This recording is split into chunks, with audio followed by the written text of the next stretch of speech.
మేము అరిసెలకి రెడీ చేస్తున్నాం ఫ్రెండ్స్.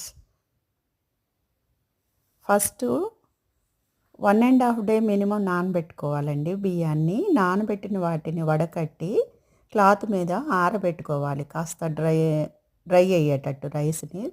తర్వాత మనం మిక్సీలో పెట్టుకొని గ్రైండ్ చేసుకొని మెత్తగా జల్లెడతోటి జల్లించుకోవాలి. కంపల్సరీగా అరిసెలకి ఈ ప్రాసెస్ కంపల్సరీ.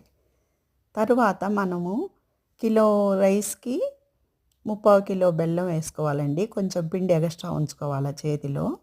ఉంచుకొని దాన్ని పాకం పట్టుకొని ఎలాచి పౌడరు, నెయ్యి, నువ్వులు వేసుకొని కలుపుకొని మనం నొక్కుకొని మనం వేయించుకోవాలి. కొంచెం ఆయిల్‌ని దాన్ని ప్రెస్ చేసి తీసేసి ఆరబెట్టుకోవాలండి.